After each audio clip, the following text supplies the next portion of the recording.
All right, good afternoon, everyone. Welcome to the Tuesday, January 11th edition of the MMAOB Daily Podcast. I'm your host, as always, Adam Martin, joined by my co-host here Monday and Tuesday afternoon, Mr. Big Marcel. What's up? Hey, I'm good, man. We're gonna do the full breakdown, but there was some breaking news just now. We talked about yesterday, guys. Covington and Masvidal, it's official. UFC 272, Marcel. So, what can you tell us? I just saw it on Twitter just now. Yeah, 272 will be Covington against Masvidal, 5-round non-title fight, obviously. And 273 will be Chan Sung Jung taking on Volkanovski, which was rumored for a long time, and Petr Yan against Aljamain Sterling. So there we go. And a lot of you guys were asking yesterday, like, what's going to happen with these cards? It seems like we have, some more of an idea. I'm not going to say I'm surprised that's a main event because it's a great fight, but I did think that they would use it on like the Ultimate Fighter, though. You know, I thought they would put those guys as the coaches, Marcel, because Dana said they're going to do another Ultimate Fighter this year. So that's what I would have did. But I guess because of Holloway not being able to fight, moving that fight back, Yan apparently not being able to fight, moving that fight back. I guess they just were like, all right, this is the fight we're going to do as the main event. I can't imagine it was the original plan though, like because they usually do a title fight now. Unless it's Conor McGregor. Having said that, Masvidal is a big name. Covington's a big name. It's a great fight. I'm a little surprised it's a main event or a pay-per-view. That's all. Are you or? No, not really. But I think they didn't have anything else. You know, that's the thing. Yeah, that's just the thing. You know, because I think the last time they did a non-Conor pay-per-view title fight. With not Conor in it, I think it was Silva against Adesanya probably because Whitaker fell out in the last moment. So they are not really fond of doing any non-title fight main events for pay-per-view. Yeah, I think they did it back in the day, but they have been raising their pay-per-view prices so high. BJ Penn fought John Fitch once. I remember that one. There was some, I the first card I ever saw was Machida against Rampage Jackson on title fight. But they really went away from that the last few years. But I mean, the thing is, they're racing pay-per-views. Like I said, so they have to put even. I agree. Bigger the only thing I'll say is because they recently introduced the 5-round non-title fights, like as the third fight in the card. That's another reason why I didn't think they would do this as the main event. But anyways, guys, it's a great fight. I mean, I'm just surprised it's a main event. Tristan, what's up, man? I'm excited too. We'll talk about it today. 8 Loco, what's up, man? Is this true about Brooklyn? I think I said it yesterday. Yeah. Yeah. So this guy's saying Florida. Is that true? You know anything? I don't know. We don't know yet, Joseph. To answer your question. Hey, Quez. Love Colby Mass. Hope he gets a great co-main. I agree with you. You said 2 title fights got me more excited. I think it's a great fight. I'm just again a little surprised because the stakes aren't as high, guys. They're both coming off losses. It's not a number 1 contender fight. It's just a grudge match. Mm-hmm. Maybe the BMF belt will be on the line. Maybe they'll put the BMF belt on the line. Maybe I just thought about that. Well, why wouldn't they do that? Maybe they will. They could definitely do. Why not? Yeah, there you go, guys. I'm calling it right now. They're going to put the BMF belt on the line. I'm going to call it right now because it just makes sense. You have that belt out there, and they'll just try to get a few extra pay-per-view buys. Maybe they'll get 10 extra buys, Marcel. Yeah, or they're gonna do some makeup other belt, and interim title fight when Usman's completely healthy. Yeah, I know. Yeah, whatever. They won't do interim title. A Lucas says, why do you think the UFC didn't wait for Kattar or Giga to play out? I think because they wanted to give Korean Zombie a title shot. I think they like him. He's a popular guy, great fighter. So I think they wanted to give him a shot. What's Maxville? I think they just had no problem doing that. And plus, again, there's no guarantee Giga number 1 wins. Kattar's obviously not getting a few wins. And Giga could still win and take damage in the fight. So it just I'm a little surprised they didn't wait till Saturday. I'll say that. Actually, I can't agree. I would have waited till Saturday and how it pans out, and because I think if Giga wins the fight and he wins it in a good way, it's not any controversy around it. Yeah. And he wins it. He deserves it over Korean Zombie. And listen, I like Korean Zombie. I think he's an amazing fighter.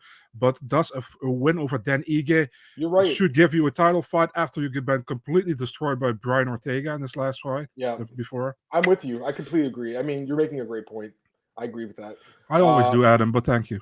No, sometimes. I'm just kidding, man. No. Okay, we'll talk about this quickly, guys, because I want to get into the preview, obviously. We have a lot of fights to talk about today, including a new fight that was announced today. Andre Fiallo taking on Michel Pereira.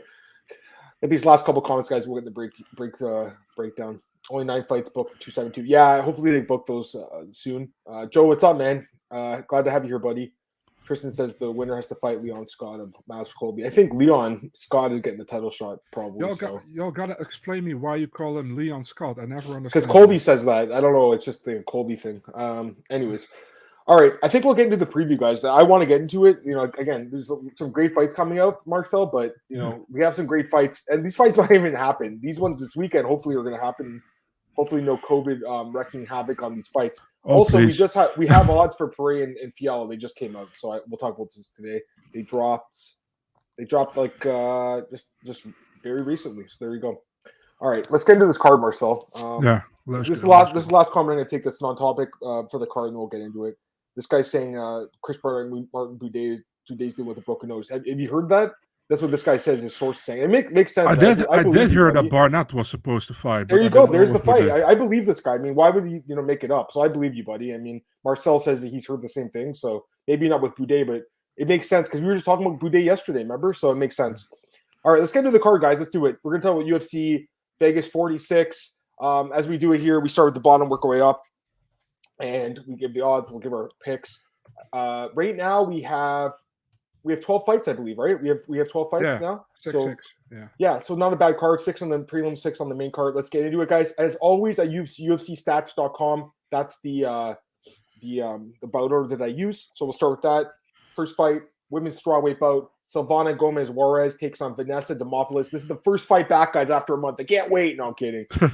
Of all the fights, why would they make this the first one? But anyways, close fight. Demopoulos minus 130, Juarez plus 110. I'd love to hear your thoughts on this one, Marcel. What do you think? Yeah, so we remember that Juarez had that short notice fight against the Canadian Mexican girl Lupi Godinez. I didn't got her name, but I got her name now. Lupi Godinez. And she didn't look good at all in that fight. I remember that we were like, I think you went with Gomez, Juarez, and I went with Godinez, but we weren't really convinced, I think. So and didn't pan out right for her. If you look at Demopoulos, also I wasn't impressed with Demopoulos against JJ Aldrich, man, in her debut. And before that, she got pretty much decision by McKenna in the Contender Series. And in the LFA, she won the title in one of the best fights I saw her a long time in the girl fight. I thought that was an amazing fight. So, man, it's a tough one for me, man. But I just can't pick Juarez Gomez, what I saw in her last fight. I thought it was really bad. I no disrespect to her, but it looked really bad.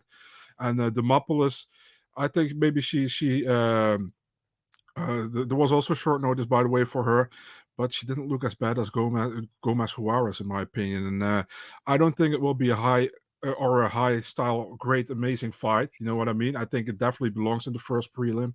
But I'm going with Demopoulos. I think a decision. I think that's the way to go.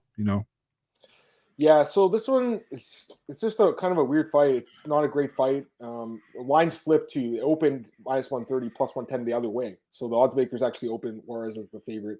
I did my breakdown before I looked at the odds. So I honestly wasn't sure what the odds would be, but in my mind, I think they're right right now because I think Demopoulos should be a slight favorite. Due to the grappling advantage. I think she does have a grappling advantage, Marcel. What I saw from Juarez in that fight was just really bad. Yeah, I know Godinez is a good grappler, but you saw against Carolina, she kind of struggled to take her down. Against this girl, she took her down at will. I know it was a weight class lower, I get it, but I see a really bad defensive grappler here, Marcel. I do think if she keeps the fight standing, Juarez can win the fight because she's got power and she's got good striking, but Demopoulos is very tough, and she is a good grappler. So I think if she fights smart, uses your wrestling and takes her down, she'll win the fight. But it's just like, how do you really trust Vanessa Demopoulos with your hard-earned money? Like, I bust my ass for 8 hours a day. Do I want to put money on her? I'm not sure. You know what I mean? Honestly not. When you put it that way, right? Like, yeah, I'm with you there, man. I'm with you. When you put it that way, guys, that's why I ask myself now. Like, I have to work for my money, But anyways, I'm going to pick her to win the fight. I think she could be sneaky in fantasy this weekend in DraftKings because she could grapple and get like a lot of takedowns. So I'll probably end up having her in DraftKings, but for me, it's I don't think I'll be betting on this fight. I'm going to pick Demopoulos for a decision, Marcel, like you. Yeah. But I will say this: it's again, if she keeps the fight standing, Juarez can win the fight because I do think she's a better striker. So. It's a safe way to go. Yeah. It's just a safe way to go. Yeah. I would say. Rod Torque, what's good? What's going on? Glad to have you here, buddy. What's going on? Tristan, apparently, oh my God, I can't read that comment on here. Go on, man. That's too funny. I can't read that comment on here, my man. But yeah, I mean, I think it's pretty obvious. I mean, you can look at her Instagram. I don't know if you know the guy Magic M on Twitter. Yeah. When she lost, he was like, "Never trust a girl with face." I saw that. I saw that. It's funny, but I mean, yeah, I'm with you, Tristan. I mean, I don't know why she would want, but whatever. I mean, she's a woman. She could do her own thing. I'm not going to even criticize that. Thoughts on? I mean, we like the fight 8, but we got to stick to this card, my man. Okay, so we're going to go with Demopoulos. All right, let's go to the next fight. I think this fight either should have opened the card completely or just been on the main card, because to me, this is the fight I'm on, or I'd say one of the fights, like the top 3 fights on the card for me, Marcel. Brian Keller against Said Yokub Kakramanov. I love this fight, Marcel, and I'm surprised it's so low on the card. It's a great fight, guys. Right now we got Kakramanov minus 160. He's the favorite. Brian Kelleher plus 140. Marcel, I'd like to hear your thoughts on this fight, man.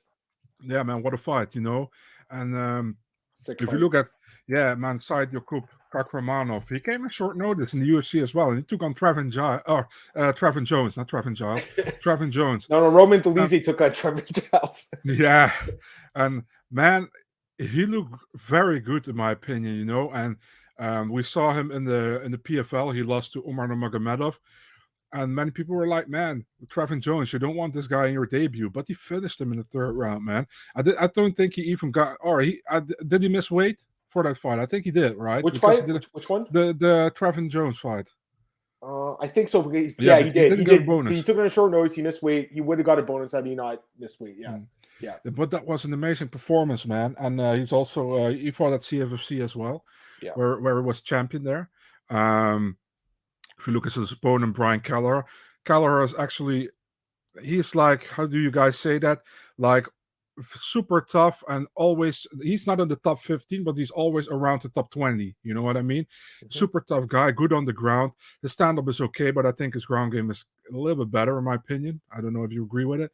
But the thing is with Brian Keller, he can snap he can snap on a guillotine or whatever at any moment. He's good in that kind of stuff, And I've been hesitant always to pick Kelleher, because sometimes he doesn't show that he doesn't show his potential in every fight, in my opinion, But he's a player for sure. Thing is, man, I don't know if it's recency bias, but I feel like I have to go with Kakramanov, man. He looks so good against Trevin Jones. I like the way he's fighting. He got to be also. He got to take care for his grappling. Somebody says my camera is broken. Yeah, it's really fun. It is fuzzy, Marcel, for me too. Okay, just so you know, if you could fix that, it'd be better. You could rejoin if you want. I agree. Yeah, let me. My pick is Kakramanov. Now you can do your and then go away. Yeah, no, I'll get my pick and then you can rejoin. I love this fight, guys. Like, again, I think it should be on the main card. It's buried on the prelims for some reason. As soon as they announced this fight, I was excited for it. I think both guys match up really well with each other, but I'm going with Kakramanov. There's a few reasons. I thought the guy looked phenomenal against Trevin Jones. Coming on short notice to beat a guy like Trevin Jones, who would look so good in the UFC to that point, is a big win. And not only that, but this particular matchup, he's so much younger. He's 9 years younger, almost 10 years younger. That's always a significant advantage. Your camera's not great either, again, Marcel, but whatever. What the hell? It's okay. It's the content is more important for me, anyways. I don't know what's. Yeah. Anyways, getting back to the fight, Kakarov is the taller guy, longer reach, younger guy. I believe he should be able to stop a lot of takedowns. Against Jones, like he kept the fight standing. It was well against the fence, but still, I think Keller's going to have problems taking him down. I don't think it's going to be easy to get this guy down. And on the feet, I think Kakramov's probably slightly better of the striker. I don't think Keller's a great striker. I think he does his best work on top position on the ground, and I just don't see him getting in the position in this fight. I think Kakramanov, could probably beat him everywhere. I have a feeling this guy can do really good in this fight, Marcel. I actually think he can submit him too. So that's what I'm thinking, guys. I think Kelleher might get tapped out in this fight. He's been submitted a few times in the UFC, and this guy is dangerous as hell from what I've seen with the submission. So I'm leaning towards a submission for Kakramanov, Marcel. That's what I'm thinking here. I really like this guy. I think the value at minus 160, I think there is value there. So I like him, guys. And I'm with you, Tristan, to answer your question. I do think he should be like minus 200. So I think that there's like a little bit of value, I guess you could say. Is my cam better? Slightly, Marcel. Rod Torque saying who will win the first will win the fight. I'm talking about the last fight, the women's fight. Probably. I just think whoever can dictate the fight can take place in the feeder. I mean, to be fair, you could have a lot of MMA fights, but that particular fight, because Boris has no ground game at all. This fight's a little more interesting because Keller could get top position, but Yoka could still grab his neck, or vice versa. Could be the other way. It's a very good fight. I'm very excited for it, but I do think Yoka is the real deal, Marcel. I like this guy, man. 25 years old, 26 years old. You have another player at bantamweight, guys. Like, this division is ridiculous. All right, let's go to the next fight. This is another, I think, a good fight. Vlashislav Borshev against Dakota Bush. Great fight. They also, on UFC stats, have gotten rid of Dakota Bush's Harry Bush nickname. Just so you know, Marcel, they got rid of the nickname. But we got the Slava Claus. They suck. I know. It should have been Slava Claus versus the Harry Bush, but the guy got rid of it. Do you actually know that they asked Joanne Calderwood when she came in the UFC to change her name, and her name was Batmofo Jojo. Yeah. They asked her to change the name, and then she went with Dr. Neville. Yeah, I remember that. That's a while ago. All right, let's go to this fight. So minus 185 for Borshev, plus 160 Dakota Bush. Give me your thoughts on this one, man. Interesting fight. What do you think? Definitely an interesting fight, man. I mean, Vyacheslav Borshev or Slava Claus, one of the most fun guys coming out of the Contender Series this season, I think. An amazing. And your camera's good now, by the way. Just so you know, it's good. Thank God. Perfect. Perfect. A great fight against Chris Duncan, where he knocked him out. And did that crazy dance afterwards. He's a Team Alpha Male guy, right? He's also a coach there for. I think he's the how do you say that? He's a coach there.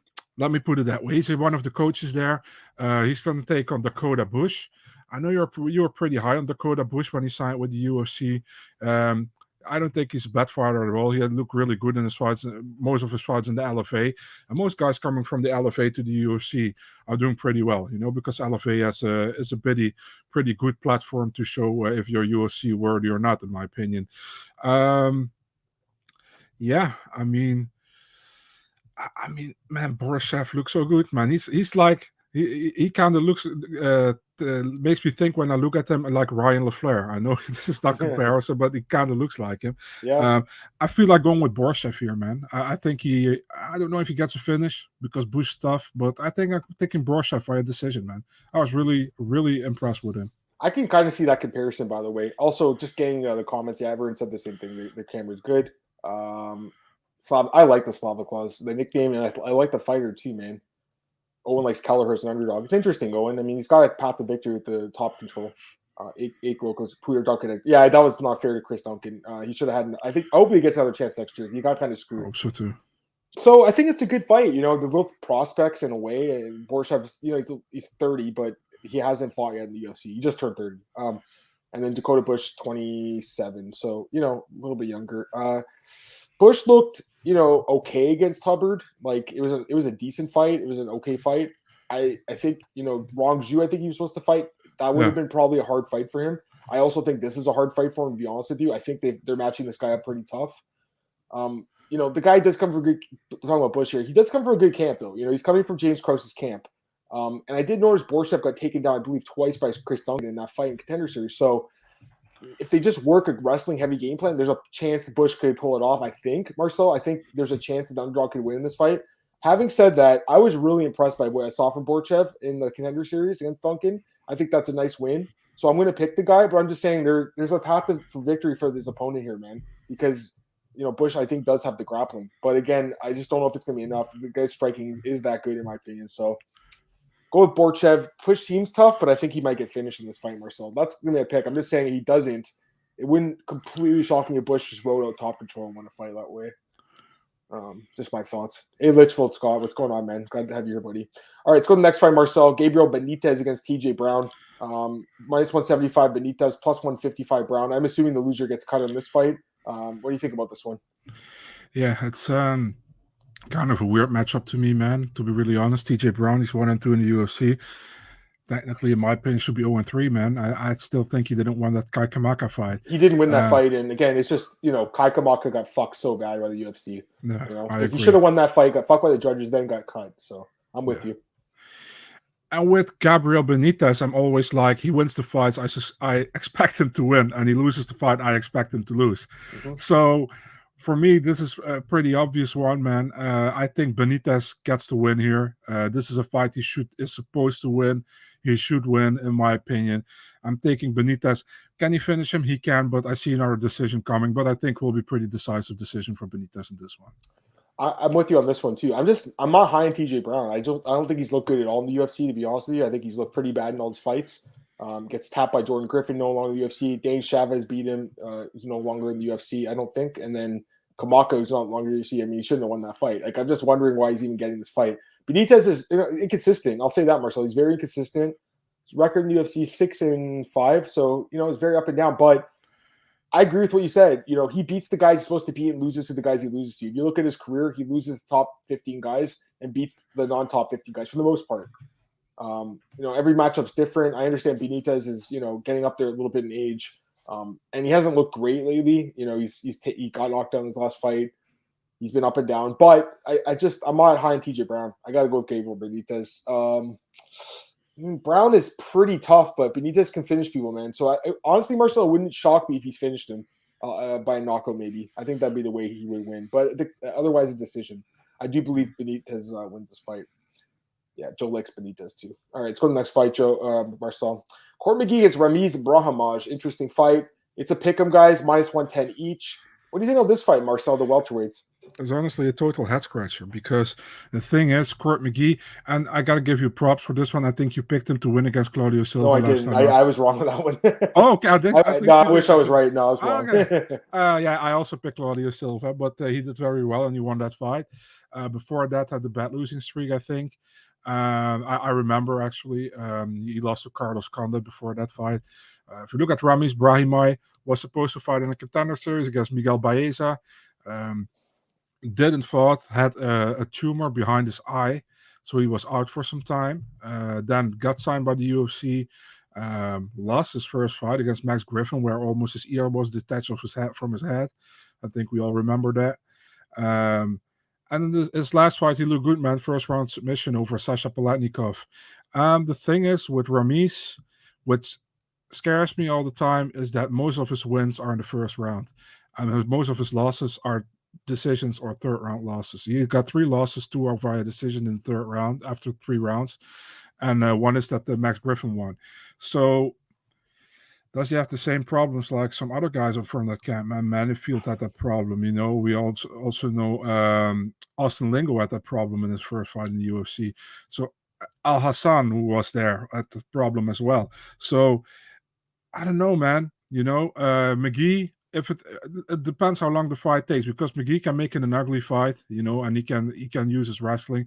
But on the other side, Ramiz is very, very skilled on the ground. He's very skilled on the ground, and he has power. So I pick Ramiz to win via either a submission or a knockout in the first round. I think I'm going with a submission. But man, it's crazy, man, because McGee is older than Ramiz. But I think how longer the fight takes, how more it's possible McGee can get the decision here, but I'm taking Ramiz here. Yeah, this is not an easy fight to call. Obviously, the line is indicative of that. -110 each. So you got to pick up fight. For me though, it's like Court McGee is just such an old guy, man. He's been around forever. I remember watching him at Tough 12 years ago. He won Tough. Yeah. It's been a long time. He's 37 now.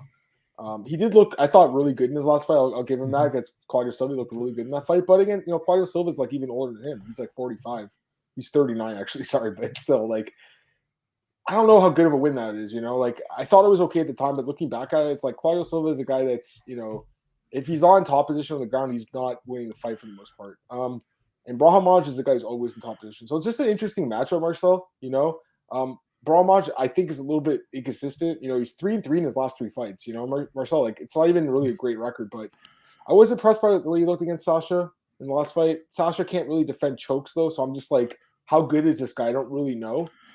But for me, it's like I got to pick one guy, and then one guy's 29, the other guy's 37 in a close fight. I'm going to take the younger guy every single time. So got to go with Brahimaj, guys. I just can't take Court at the age. But I will say, though, the guy's got really good cardio, Marcel. If he doesn't get finished early, I could see him coming back and winning late. You know what I mean? And just kind of, winning in the third round or something. I could see that happening if the other guy doesn't finish him. So Rocktork likes Benitez in the last fight. Owen's saying he likes Carol. He likes Ramiz as well. That's good. Hey, Hype, what's up, man? Glenn Lemire says Maia to finish. 16 decisions, last 17. All Brahmers wins by sub. Something has to give. I mean, yeah. You know what, Glenn, you're right. I think, yeah, but I still think it's either Brahmaj by finish or Maia by decision. But again, maybe the stoppage comes late because if Brahmaj's cardio is not that good. First round sub and decision sprinkled. Yeah, that actually is not too bad, Rotor. Maybe that's the way to go. Daniel Edwards, hi guys, listening silently. Love the show. Love you, buddy. Mr. X. Oh, look at this guy. What's going on, man? Ramirez is my play of the night. Cormig's physical drop off last 2-3 years has been dramatic. I agree completely. I'm just saying, like, he did have a pretty competitive fight with Carlos Condit. He did beat Claudio Silva, and I just don't think highly of the guy, but he does surprise me at times, Marcel, and that's the only thing I'll say about Cormig. But I still think Brahmaj is a decent prospect, and he comes from I think a great camp at Fortis. I do worry about the cardio, Marcel, because again, all his wins are by stoppage, right? If he doesn't stop you, the worry comes that he might tire out. That's the one thing, right? So I'll go with you. McGee looked good in his last one, though. I agree with you, Daniel, on both those takes. Here, rumors McGee having meeting back problems. Why isn't Shaw a serious takedown 2 years? That's possible for sure. I mean, the guy he's not a young guy. He's obviously been through a lot in his life as well. But I gotta give the guy credit, man. Pretty crazy cardio for a guy his age. All right, let's go to the next fight, Marcel. Jamie Pickett against Joseph Holmes. I'll be honest, guys. I'm gonna start with this one. This fight to me is, I don't even think it's a hard fight to pick. Jamie Pickett is not a UFC caliber fighter, Marcel. I will pick against this guy against anyone. I will. It doesn't matter. Even Loria Storopoli. Well, maybe not that guy, but Joseph Holmes, I think is a good fighter, and he should have been signed after his fight in Contender Series. He didn't get signed. He actually ended up knocking out Jonathan Petit, the same guy that Jamie Pickett knocked out to get in the UFC at the Fury Fighting Championship event. Yeah. So he got in the UFC. This guy is a massive middleweight, guys.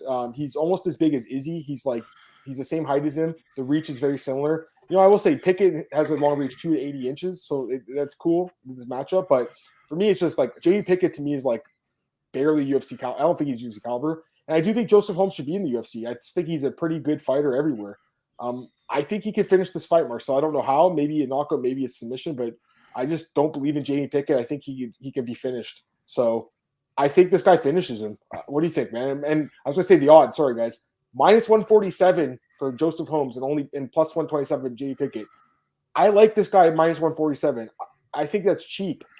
I would fade Jamie Pickett against anyone at that price. So I don't know about you, Marcel, but for me, this is Joseph Holmes all the way. What do you think? I mean, the man, his nickname is Ugly. Ugly, man.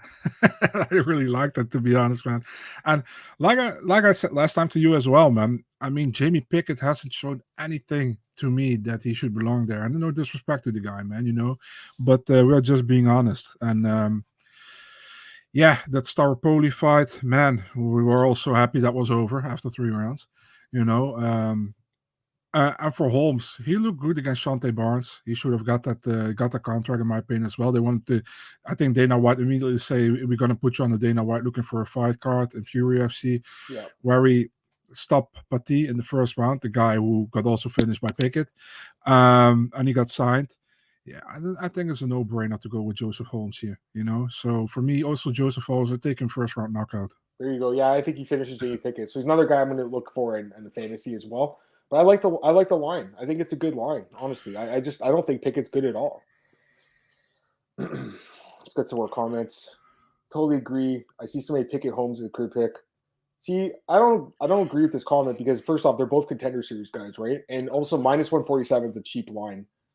I think he wins the fight, and I think there's value. That's my honest opinion about this fight. I just think this guy should be like -300. I think Jamie Pickett's just not UFC caliber, Marcel. So for me, I think there's a lot of value on this one.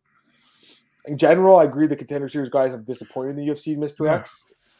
But in this case, you're getting 2 Contender Series guys against each other, and I just don't think one should be in the UFC. That's just my honest opinion. I haven't been impressed with Pickett at all. I don't know. This guy is. I remember Pickett had needed 3 times in the Contender Series as well. That's true too. Hype MMA, totally agree. I see a lot of people Pickett, Holmes a clear pick. He likes Holmes. The fight without Mir. That's funny. That is funny.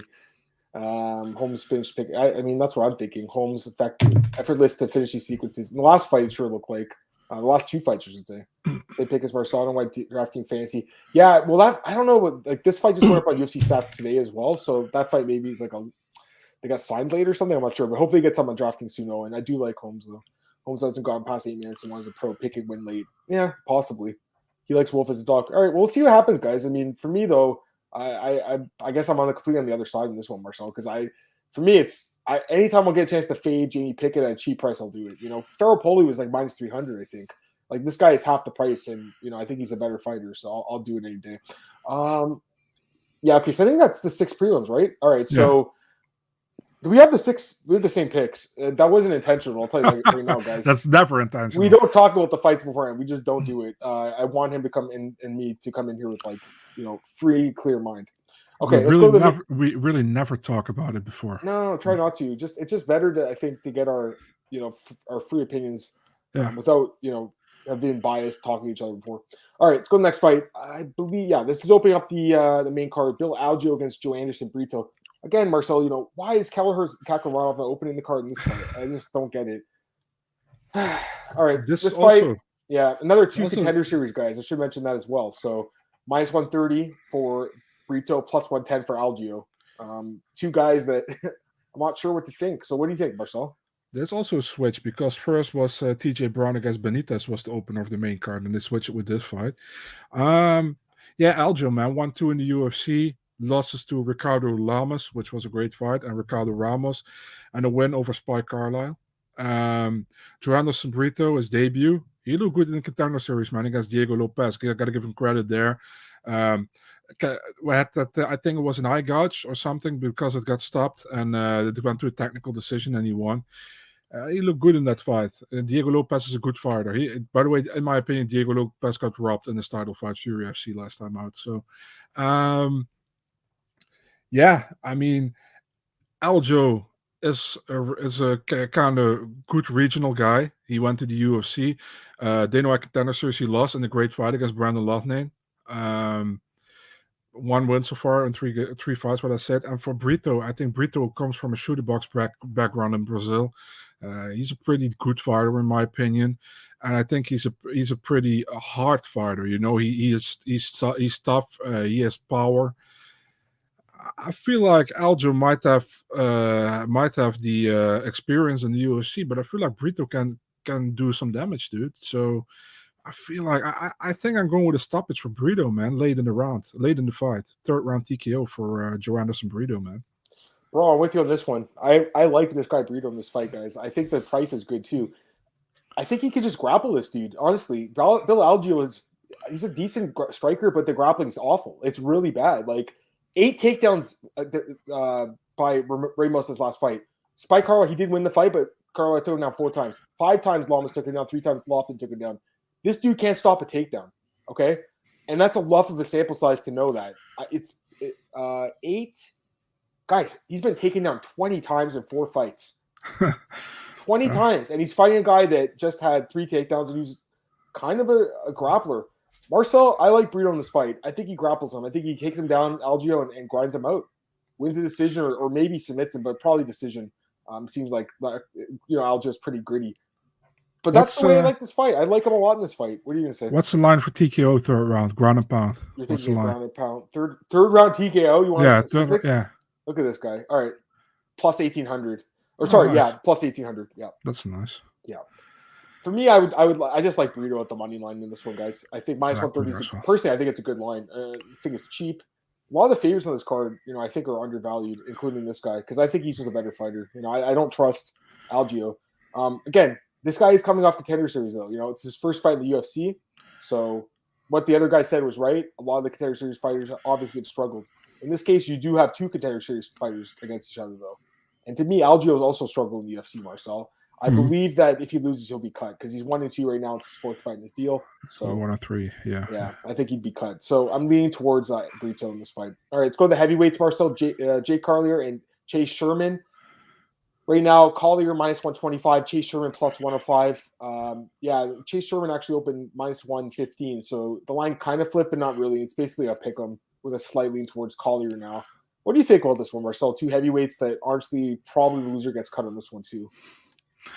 The funny thing is, man, I don't think that fight should be on the main card at all, But I saw some UFC input of that. It was like a very spectacular fight that can end in a quick knockout.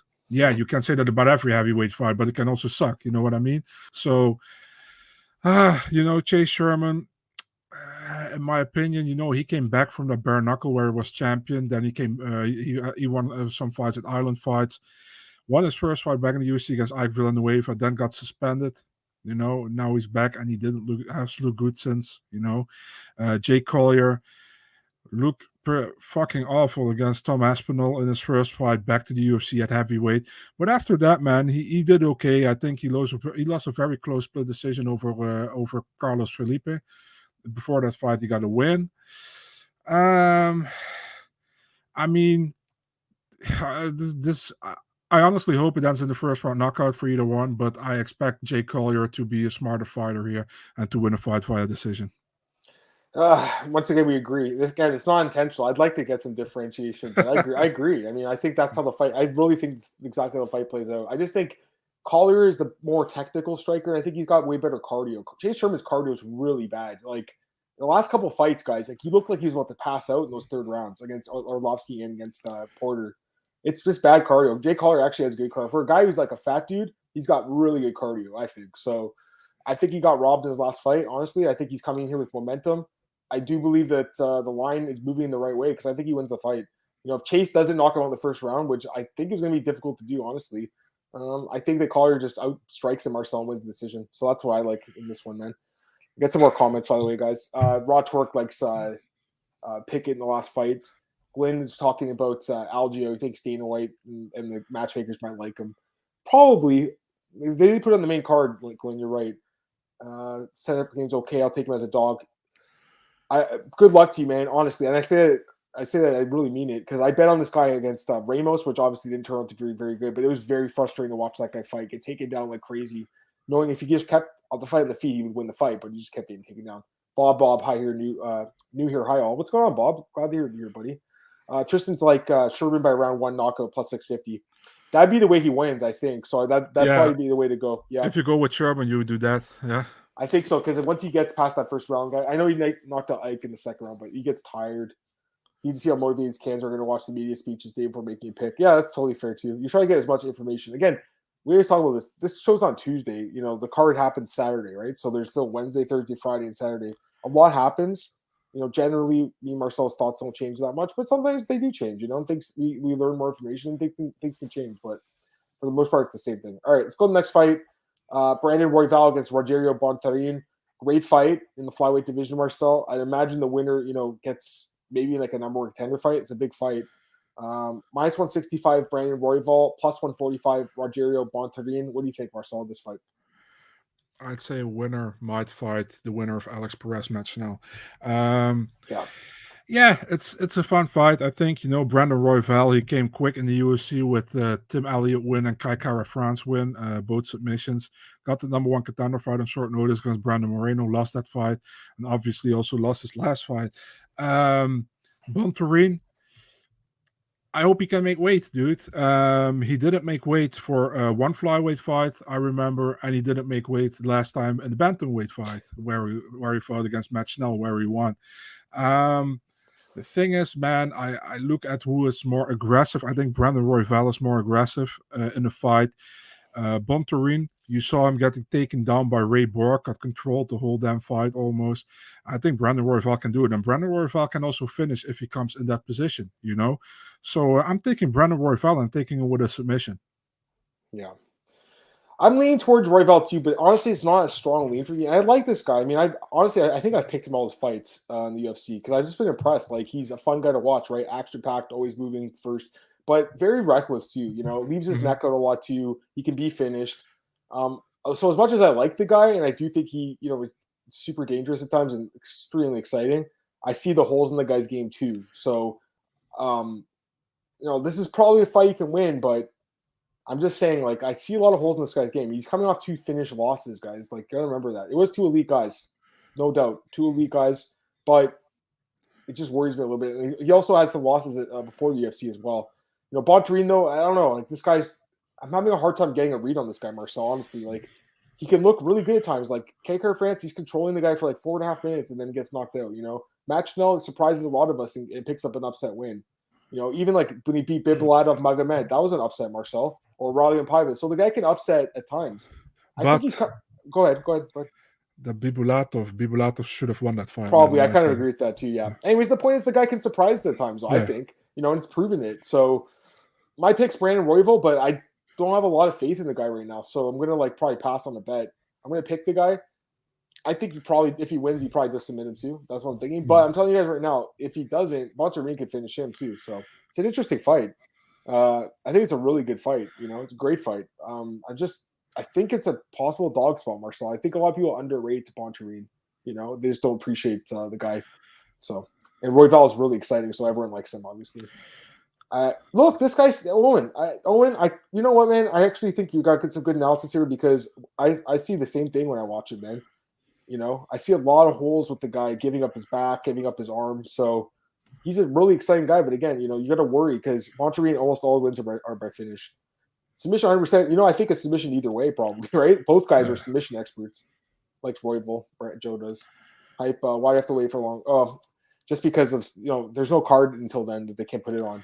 That's the reason for that. So it sucks, man. But we actually had to wait over a year for that fight because the weight issues, activity of Royval leading to him with Adam, not the strongest lead. Yeah, that's kind of how I feel about this one, Daniel. 3 fights left, guys. Katlyn Chookagian against Jennifer Maia. So this fight stinks. I'm so glad it's not the co-main event, though. I was like, this is the co-main event. Are you kidding me? So I was just looking at the records and I'm like, wait, they fought. I completely forgot about that fight because it was such a bad, boring, uneventful fight. Like no one cared about that fight, and I don't care about the rematch. I just despise this fight every possible way. I hate this matchup, guys. It's just gonna be a horrible fight. I think it's gonna be 50 minutes of Katlyn Chookagian just going hut, jab, low kick, jab, low kick for 50 minutes. Maybe Maia gets one takedown in or something. I just think Chookagian wins the decision. Marcel, I think the fight goes literally exactly how the first fight went.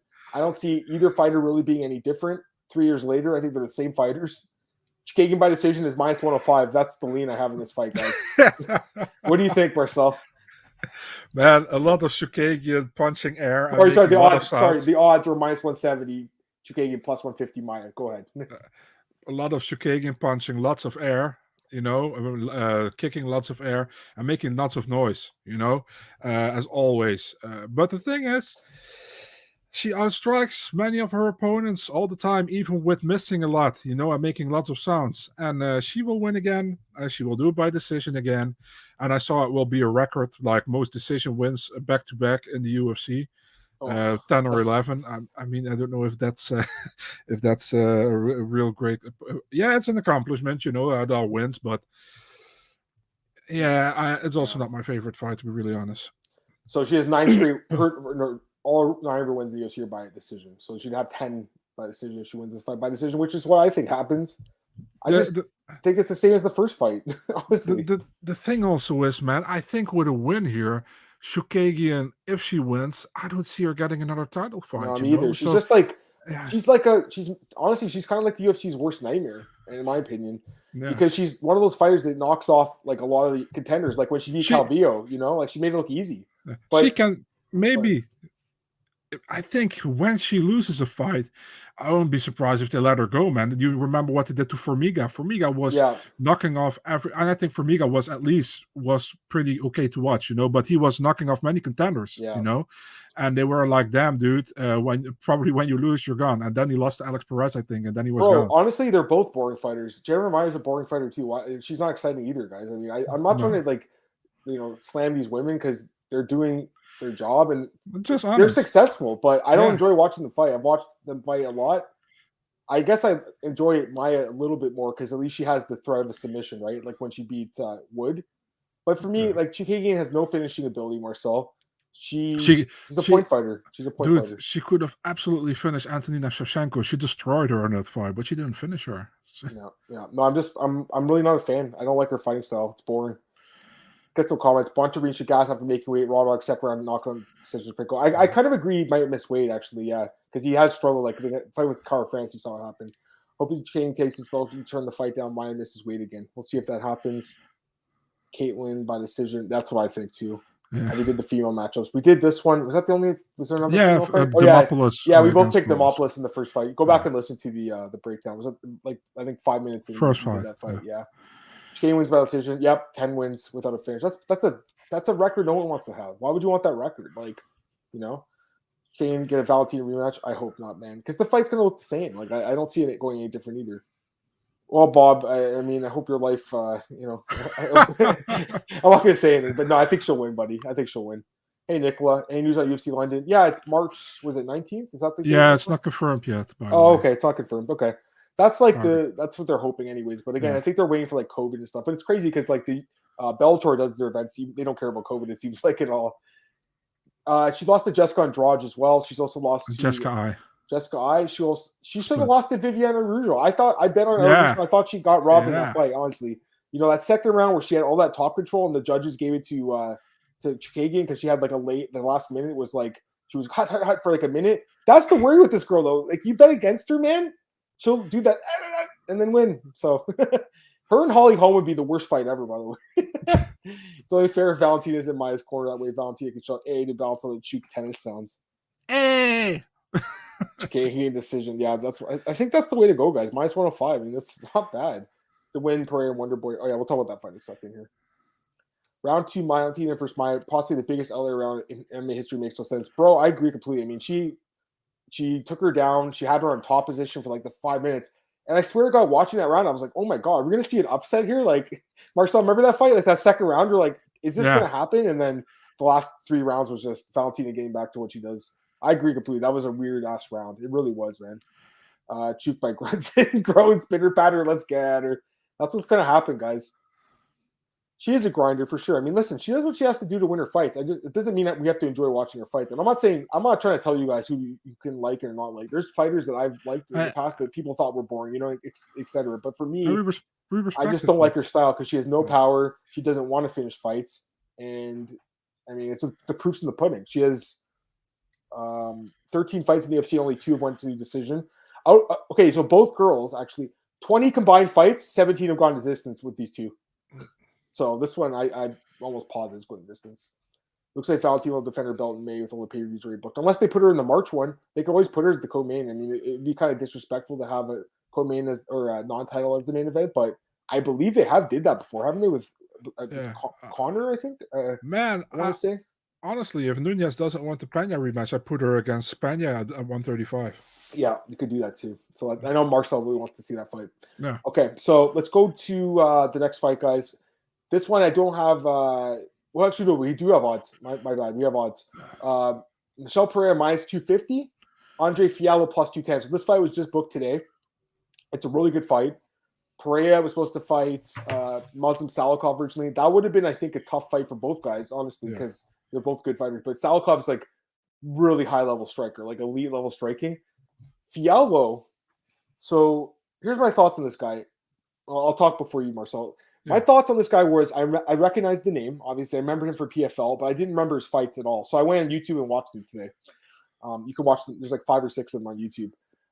I mean, the guy's got insane power. Like I'll say that right now. He's got 4 straight. He's coming in here on 4 straight knockout wins, including a knockout of James Vick, former UFC fighter, and Stefan Sukulic, a former UFC fighter, his last fight. Before that, he was in PFL. And in PFL, I didn't think he looked very good. Those fights are on YouTube. He got taken down by Gleko Franca for like 3 rounds, and then Chris Curtis just knocked him out in the 3rd round. In Bellator, he was kind of up and down. He got knocked out by Chidi and Chookagian, but he also had some wins himself too. So he's just been up and down. But the last year, he's been on fire. He won 4 fights in 2021. Like almost pulled the Chris Curtis in a way, Marcel, the guy who ironically beat him. And I think he's looked really good. And a lot of the sport is about momentum. And this guy has a lot of momentum coming in this fight. He's also only 27 years old. And Marcel, guess where he trains? Sanford MMA. So I think this guy's really good. That's my honest thoughts. And I think if he had a full training camp, I'd really consider picking him. But because it's such short notice, I just have a hard time picking guys on such short notice. And Pereira's a good fighter. If he was a bad fighter, I would pick the other guy. But Pereira's decent, man. And I think he's improved too. He's looked more technical, I think, the last couple of fights. He's not as crazy. I mean, the Chaos Williams win looks really good. Chaos Williams win looks really good now in hindsight, right? That win looked really good. And to me, he looked great in that fight. The Amadia fight, Price. Obviously, I know he's had some ups and downs. He's been knocked out. He's been, out cardioed, I guess. He's been outsmarted and having a bad fight IQ. But I do think he's turned the page in the last few fights. So I've been impressed. And he's a young guy. He's only 28 himself. So, Marcel, I feel like this is a kind of a tough fight, honestly. I think it can go either way, but I still have to lean towards Pereira because of the full camp, But I do think the value is probably in Fialho as an underdog here. So that's my honest thoughts, man. What do you think? Yeah, man. It's I feel like that Fialho, if he hits him in the first round, he can knock him out for sure. But I think everything after the first round might be in Pereira's advantage. Also Fialho doesn't probably have had the good camp, doesn't have a full camp at all. Pereira had.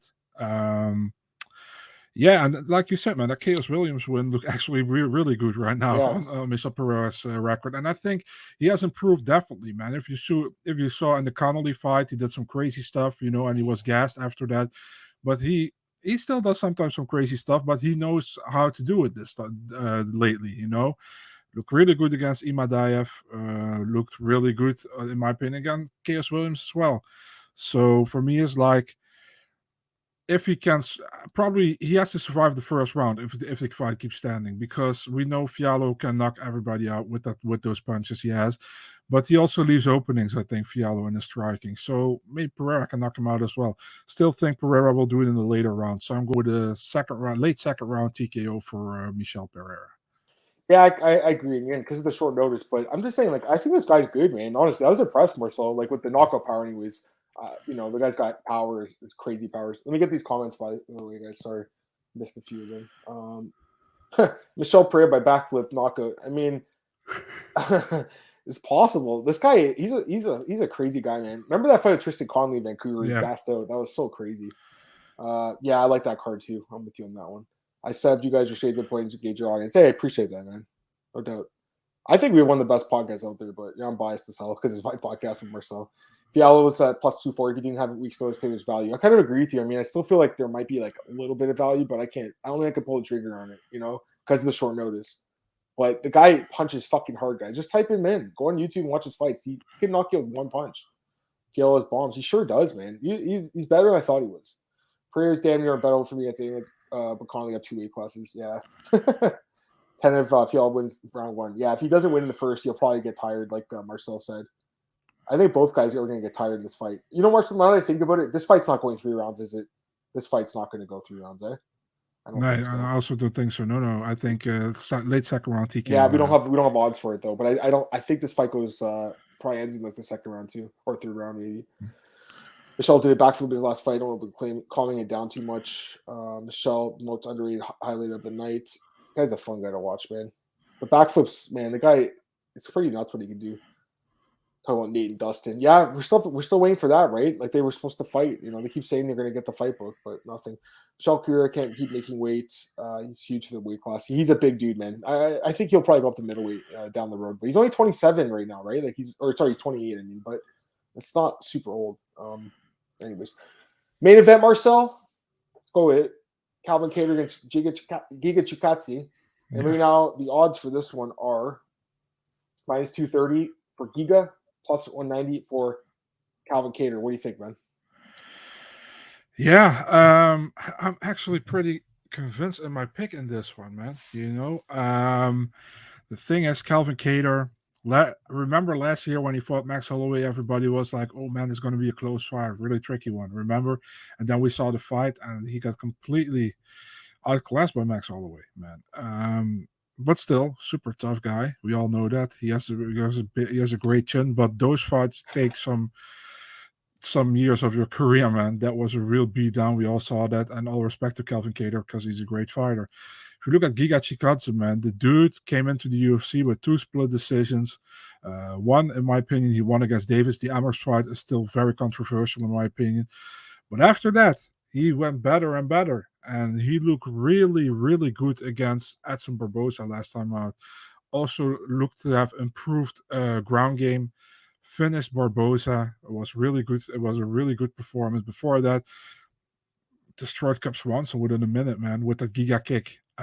Also amazing. Beat Omar Morales. Very good fight. Jamie Simmons. Yeah, I don't think Jamie Simmons is very high level at this moment, but still was also a good win. I gotta go Giga, man. Giga looked good. He seems to have everything right at this moment. He trains with Kings MMA, I think. He has trained years in the Netherlands, man. I think he even lived in the Netherlands for 4 or 5 years. Just a really solid guy to see fight. His stand-up is amazing. His ground game, he did look good against Barbosa, his ground game, but it's still not really battle tested, I think, But I don't think Calvin Kattar is the guy who's going to do that. Giga Chikadze for me, and I'm going with a finish, man. I think he stops him in the second or third round. Yeah, man. So you know what's crazy, Marcel? I think last year we did like 50 podcasts probably together, like breakdown podcasts. We never agreed on all the fights at one time. How the fuck does it happen that the first card of 2022 we have all 12 fights the same? I'm going with Giga Chikadze in the main event too, guys. This was not intentional. Me and Marcel did not play. We have not talked about these fights whatsoever. Somehow we kind of went the same picks, Marcel. But to be fair, it's not like we picked a bunch of underdogs. It was mostly the favorites on this card, right? I feel like it is going to be a chalky card, although a lot of them are short favorites or like tight odds. But for the main event, talking about this fight, for me, it's just I'm going to fade anyone coming off that fight. That's a life-changing fight. That's a career-changing fight. The amount of damage he took. I understand he took a year off. Literally, he took a full year off, which is good. But I just feel like you coming off that fight, and now you're not getting a layup. You're getting maybe even better striker in your next fight, like an even more dangerous guy. This seems like the worst idea ever for Calvin Kattar to take this fight. I got to be honest with you, Marcel. I know he's a confident guy. He's a professional fighter. His team's confident in him. I don't believe I would have told him to take this fight. I think it's a really bad fight for him, to be honest with you. I'm worried about this guy, man. The chin might go in this fight. He's never been knocked out. He's obviously very durable, but again, he absorbed over 400 significant strikes in the last fight. He's taken a year off. He took a year off because he had issues with his brain, guys. Like, he had serious issues after that fight. So I'm just not convinced that he's ready to go yet, Marcel. That's my honest opinion, Whereas Giga, on the other hand, just destroying everyone, making it look easy, beats Barbosa, another amazing striker, makes it look easy. Look at Cub Swanson. Look how good Cub looked in the last fight, and look how easy he made it look. He's making it look easy. Yeah. The last time we did the podcast talking about Giga, we had our boy Georgie on. Me and Marcel embarrassed ourselves in front of our Georgian friend and picked Barbosa, and he got destroyed. I'm not going to make the same mistake this time. I'm going to go with Giga Chikadze. My only thing is, does he knock him out or not? That's for me the question. It's not does he win or not, because I do believe he wins this fight. Because for me, it's like this. I just think he's the better striker. I don't think the fight goes to the ground. I know Kattar's going to probably want him to go to the ground. I don't think he will. I think it stays standing. And who's the better striker? I got to go with Giga. It's just, does he knock him out or not? I think there's a very good chance it happens. Maybe with a kick, though, instead. Because that's kind of how he gets his finishes, right? Adam, it's an interesting one. Yeah, many people are like, but Max couldn't knock him out. Let's be really honest, man. Max is an amazing fighter, but he is really not a knockout artist, man, in his fights. You saw it against Ortega. That fight got stopped because Ortega was bruised up and couldn't continue. We saw it in the fight with Calvin Kattar. He did amazing, but he couldn't get him out. The Volkanovski fight, the first 3 rounds where he knocked him down, couldn't get him out. And the Jair fight, another good example. He also couldn't get Jair out, which he also did good in that fight. And Giga's a finisher, and Giga has that power which can stop you. So that's why I pick Giga to knock him out. And that's not because, but that's pretty much the example many people made. Like, if Max can do it, why would Giga can do it? Giga has another style than Max. Max can also be entertaining and then don't say it's point fighting, but it's volume striking with Max a lot, And Giga has that one punch, one kick knockout in his power. So that's why I think Giga can knock out Calvin Kattar. Yeah, I agree. Let me go to the comments, guys. There's a lot of comments for this fight. Apologize. Let's get these. Tristan he was sprinkling on Kattar's the round 3, 4, and 5 props, not sold on Giga's cardio. Fair enough. I mean, I do think Kattar probably has a slight cardio advantage. I kind of agree with that, but I don't know if he really has, what it takes. I don't know. I'm not sold on Kattar, guys. Giga avoided all the good grapplers in the division. He has. I'm not completely sold on, but this isn't a grappling fight at all. That's the thing. I don't think there's grappling involved in this fight. And I talked to Cole today, and Cole had talked to Tyson Chartier, and he believes that. He thinks he's going to go for takedowns. That's what Cole thinks, talking to his coach. Wouldn't shock me. I haven't seen it from Calvin Kattar. I haven't seen Giga really, the Austin Springer fight, in the Contender Series. But otherwise, he's pretty good takedown defense. The old tape on Kattar is a lot better. Now he just brawls. Man, he looked so good in that Jeremy Stevens fight. I think it was 2 years ago. He looked amazing in that fight, but I don't know. That last fight, he was a brawl for sure.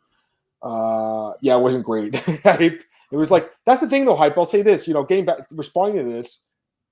I remember when, like, almost all his first couple of fights, like when he fought Brandon Davis and these guys, people would be like, oh, look at the guys he fought in, like, Gladiator Challenge. They suck. And then he goes in there in UFC and wins. So he's gotten better, I think. The proof's in the pudding. Quez says, he's talking about the Masvidal card. Yeah, maybe that's what the co-main event would be. But I think Nate, I thought would have been the main event, if anything. Giga through a knockout. Definitely possible. Barboza's a good result for Kattar. Quality of his previous opponent, though impressed. Wanted to wash the result. Is he washed? He looked amazing against Darren Elkins, didn't he? I don't know if he's really washed up as we thought he was, with Cub. He also looked good against Pineda, I believe it was. He knocked him out. Why didn't Korean Zombie? Wish they didn't do Korean Zombie for the title. Yeah, I'm surprised they rushed to make the decision, right? But I still think that, they wanted to give him a title shot at some point. And if he doesn't win this fight, I'm never going to know a title shot again. Kattar's boxing every style's going to have trouble covering the liver kick. Kind of agree with that too. Yeah, I'm starting to talk. I think you guys are right, man. I think a kick's happening. That's what I'm thinking here. Giga's faced lower level competition. I think I agree overall, Kristen, for sure. But I think Barboza is a really good, opponent against anyone. I think that win is the one that sold me. It wasn't the Cub win. It was this win. Second round, noticed the hands about to start to one and Giga aimlessly caught and ended. I can see Kattar take over lean Giga. That's fair. Hopefully I'm not. I mean, I know it probably sounds like I'm underrated Calvin Kattar, right? And I think that's fair. I mean, that's probably what I sound like right now. But it's just the matchup, right? Because honestly, when he fought Jeremy Stevens, I was like, I think it was with me and Cole. I was like, put all your money on Calvin Kattar. When he fought Danny Gate, put all your money on Calvin Kattar. Literally, like I was like all in on this guy in those fights. But this is a different fight, I just don't like the matchup. That's my honest opinion. I think he's a good fighter. I just hate the matchup for him, basically. It's a lot of comments here. A lot of the same comments. A lot of people are questioning the level of competition. I think it's fair. Guys. But again, to me, that's a good win over Barboza. I think it's a great win, But this is the one thing I agree with Mr. X on. When has he ever wrestled? He doesn't have a wrestler. So I don't really see him turning into one here. He's from a wrestling background, right? Does he wrestle in the UFC? No. No. I don't remember him ever doing it. And also, it's also good to tell when Calvin Kattar fought Renato Moicano, he lost that fight pretty much because he didn't block leg kicks. Yeah. And he's going to get leg kicked by Giga Chikadze, I tell you that. That's another good point. I mean, that's why I watch the fights, right? Ray Cooper's not a free agent. Unfortunately, still got a fight left, apparently. What's his name? Ray Seffo had said that because some media member was like, hey, Ray, are you a free agent? And then Ray Seffo got all pissed. The other Ray got pissed. You saw that, Marcel, at the press conference. He's like, why are you asking our guys about their contract status? Like, remember that? And then they figured out that, he still got a fight left. PFL won't let him go. Font tried a lot of takedowns against Aldo. Kattar could do the same. I don't know if he can take Giga down. That's what I'm saying. Like, even if he attempts them, I think Giga's takedown defense has gotten pretty good now, from what I think. Giga not finishing bantamweight. That's true, too. I mean, listen, the first 4 fights, he won decisions, right? But since then, it seems like he's turned a page. Guys, honestly, after talking to you guys through the fights, and especially this fight, I think I'm a little bit more excited for this fight because in my mind, I feel like Giga just wins the fight. But, a lot of you guys are making good argument that Kattar can do a little better than I thought. So I think it's going to be a good fight. Again, I say as a big fan of the guy. I mean, the guy's maybe some good money in his career, but don't like the matchup for him in this one, personally, To answer your question, 8, Loco, who's next for the gift? Tony Ferguson is not next. He apparently ducked him. You saw the video, Marcel. Gregor was freaking out. So anyways, lots of recency bias at Giga. That's true. But again, we haven't seen Kattar fight in a while too. That's another thing. Is Sherman Winner getting fed to Tafa next? Probably. That makes sense. That would make sense. That would actually make sense. Anyways, I think we're good, Marcel, to be honest with you. I think that'd be it for today, guys. We just stayed over an hour. So I got everything I got to say out. Do you guys have anything else you wanted to say, Marcel? Anything else you want to say about the card or you're good? Okay, cool. If you guys have any last second questions, throw them in here. We'll take them really quick before we get out of here, but that's over an hour now. Marcel, plug your stuff, man, and we'll get out of here. Big Marcel 24, Twitter, Instagram, and since today also the Eurosport NL page is online, so you can find my articles there. And that's pretty much it at this moment. There you go. You guys can follow me on Twitter at MMAOB Podcasts. It's on MMAOBsBreaker.com. It's on our Apple's store, iTunes, Spotify, SoundCloud, Anchor, all those places. Anywhere you get a podcast, you download it. It's already up. I'm also at MiamiNews.com, bookies.com. Guys, we'll be back on Monday at 5 p.m. Eastern. We'll recap this card. I'm on Twitter. You guys can hit me up whenever. Talk about the fights. Have a great day, guys. Marcel, man, that was a lot of fun. Can't wait for this card. So I'll see you guys soon, Monday at 5 p.m. Eastern.